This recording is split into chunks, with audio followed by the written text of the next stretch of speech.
I think it is about time to have an international, the moment of the global reckoning of the fact that China is a bully in the international scene.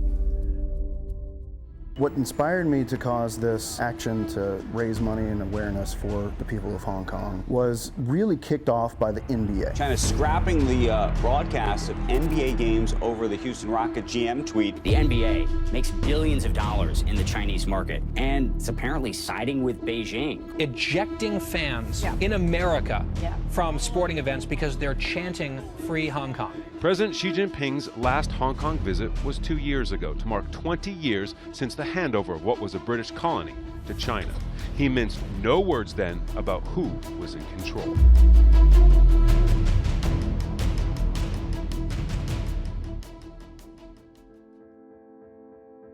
We're going to show up to the NBA opening game on the 24th with the Golden State Warriors. We have approximately 70 volunteers right now. We're trying to get over 100 to hand out a couple thousand t-shirts because we want to use the NBA to speak for the people of Hong Kong, the people that they're trying to ignore.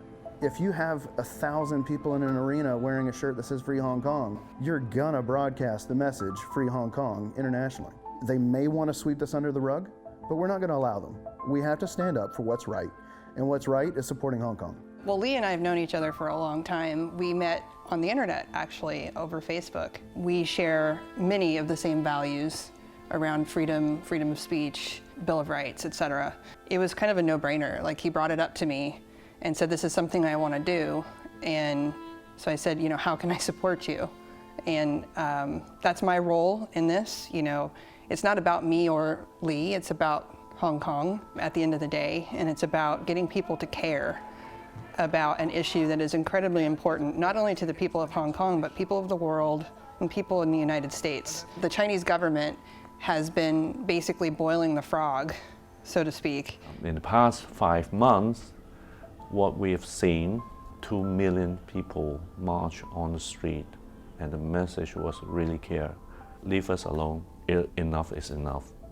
And Hong Kong people should have the power to say no. A lot of the protests were sparked and kicked off by mainland China trying to have a bill passed in Hong Kong for extradition of crimes. So people could be arrested in Hong Kong, taken to mainland China for court, and then prosecuted there without the same safeties and court system that are present in Hong Kong. People obviously saw this as a way of China taking away civil rights and civil liberties.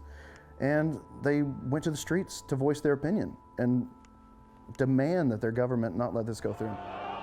There's fury at the police amid repeated claims which refuse to go away about police brutality when dealing with these pro-democracy demonstrators. It is chaotic on Hong Kong streets, and this is now turning into a nightly ritual.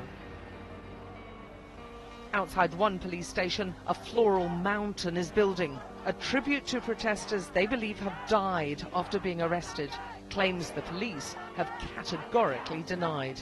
But trust in the police is at an all-time low now.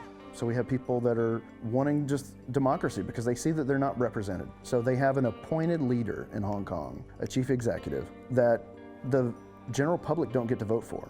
Back in the 80s, when Beijing told the world there was no choice but to resume control over Hong Kong. Hong Kong must be given back to China. Beijing also promised Hong Kong people and the world that other than national defense, everything would be decided by the Hong Kong people for the Hong Kong people. But ever since '97, we realized that that was a lie.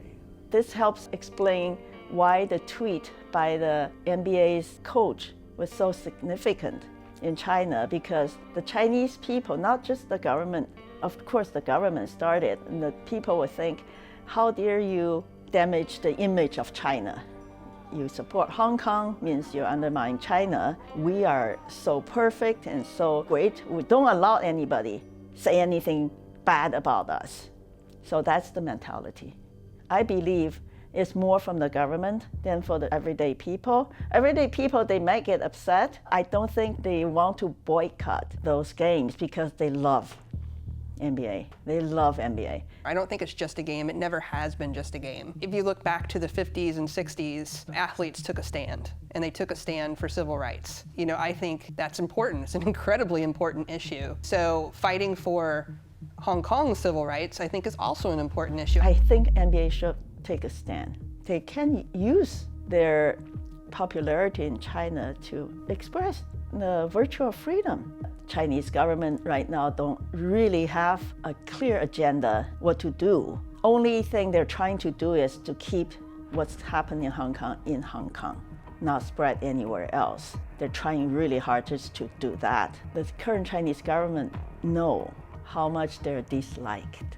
Back in 2003 and 2004, we've seen a lot of changes in the way Hong Kong people look at politics. Before that, Hong Kong people believes in the representative democracy. Whenever they have any issues or questions with the government, they go to the legislators and they believe the legislator will fix the problem for them. But beginning from 2003 and 2004, we saw people going to the street trying to advocate for themselves. It is a very interesting change, and we back then believed that it was about time to do something about the free market. I don't know how you cannot just be completely moved when you watch videos of people basically flying our flag, singing our national anthem, talking about our freedoms, our First Amendment, Second Amendment, Fourth Amendment. They're saying we need all of these things here. We don't have them, we need them.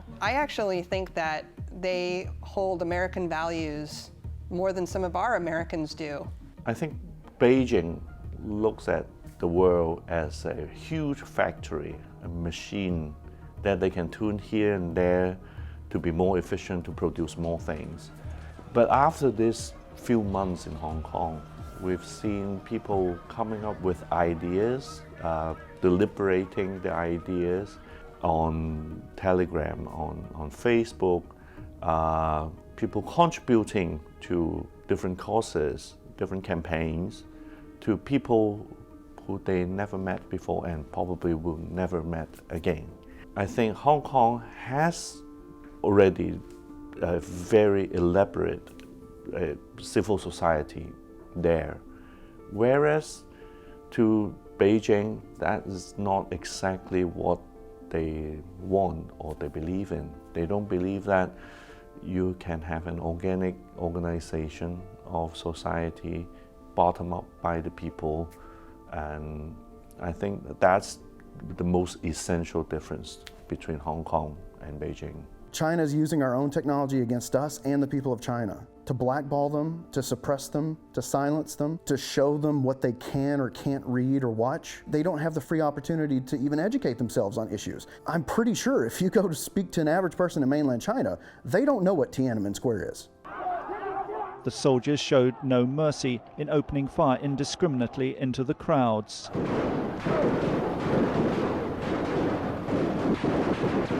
No one knows exactly how many died. The official Chinese version claims only 300 people were killed in Tiananmen Square, all of them soldiers. Unofficial accounts say the death toll exceeded 7,000. Whatever the truth, no one had believed the People's Army would actually open fire on the people themselves. That stuff's washed from the internet. They have the Great Firewall of China. They're not seeing it. China is not a rule of law country. So there's constitution is there, but there's no legislation. So constitution is just for show. I think it's about time to have an international, the moment of the global reckoning of the fact that China is a bully in the international scene. It is the moment for us to see the true colors of the communist China. They are natural-born bully.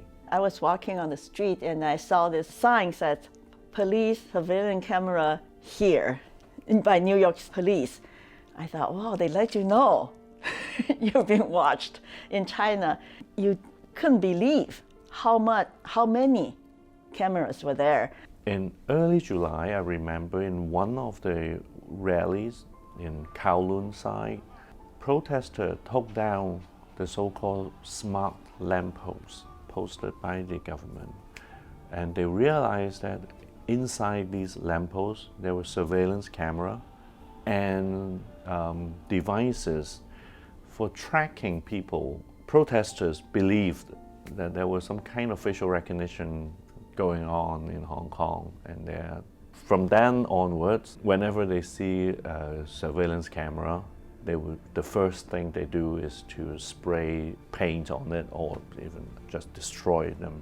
That was the reason why they wear masks now, and the government, in light of that, passed an emergency legislation forbidding people wearing masks in public events.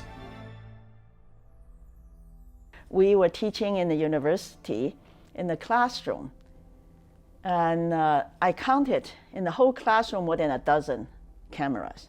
And I didn't understand why there's one corner, 3 cameras.